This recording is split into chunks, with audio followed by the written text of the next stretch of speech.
Wait, okay. I'm interviewing Mr. Poole because I want to be a soccer coach as my long-term goal. So, Mr. Poole, how did you start as a soccer coach? I started coaching when I was in 7th or 8th grade as a volunteer for first, second, and third graders. And then in high school I did the same. I actually coached the younger brother of our current JV coach, our boys JV coach, Coach Sarah, who's also our girls varsity coach. I coached her younger brother, who's a TJ graduate, when he was in 3rd and 4th grade. And then when I got out of high school and in college, I coached club. I coached a high school age club team for the Colorado Storm from when they were 14 to when they were 18. And after that, actually, within a year or two, I was here at TJ coaching the boys and then inevitably the girls. So it was kind of a progression that I started when I was in 7th or 8th grade. Okay. What inspired you to be a soccer coach? Did you have... I just really, really enjoy the game. It's a lot like chess. It's a lot more of a kind of an intellectual game than most people understand. When you watch good soccer, you can see plays develop early on. You can recognize that a goal is coming or a goal scoring opportunity is coming. A good 20-30 seconds before it actually happens, because you see the development of the play, you see things setting up. And so I really like that aspect of it. It's a thinking man's game, and so I enjoy that because I am smarter than everybody. Okay. Except maybe Santan. Okay. Okay. So, who taught you to play soccer? Let's see. Coaches. My mom coached me when I was young. I've had quite a few coaches that have gone on to coach college. But that's interesting.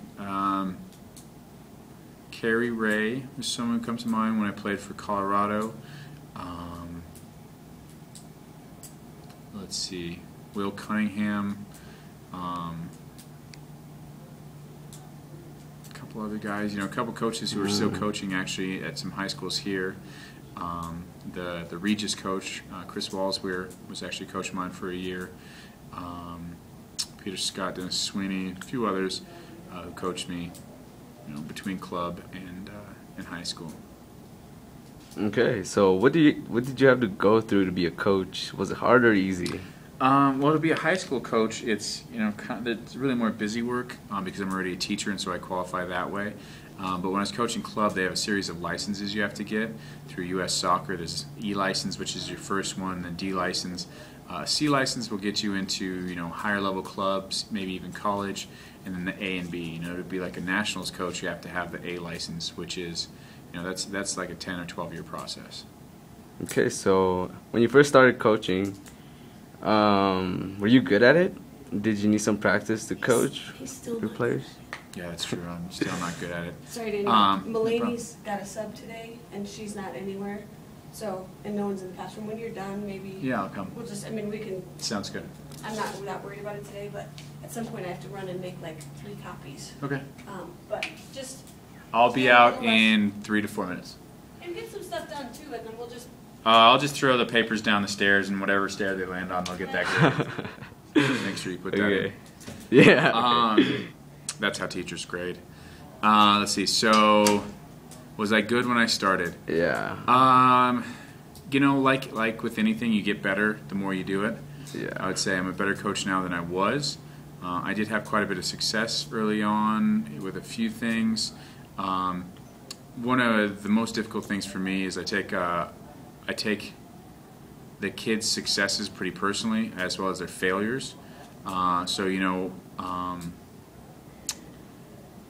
When a kid fails, it really, really bothers me.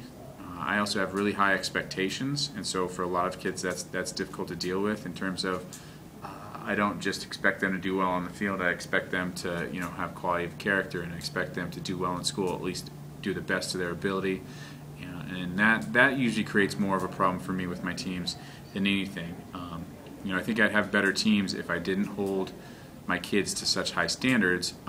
But as a teacher and as a coach, I think there's more to it than just being able to play the game. If I send a kid out into the world who, for all intents and purposes, is a waste of life, but he's a good soccer player, I'm not doing anybody any favors. And so if, I got to pound on that kid to get him to turn his life around at the expense of letting him play for my team, that's what I'm going to do. Okay. So, last question. What does it take to be a soccer coach? At TJ, a lot of patience. A lot of patience? Because soccer hasn't been a huge sport here. It's becoming, that. We've worked really hard with the help of Coach Sarah and Coach Yantas. But the most difficult part would be coaching in a high school. I coach club. It's a lot easier to coach club because you're not responsible for the kids' grades. You don't have to watch out for their behaviors. I only have them for an hour and a half to 2 hours 3 or 4 times a week.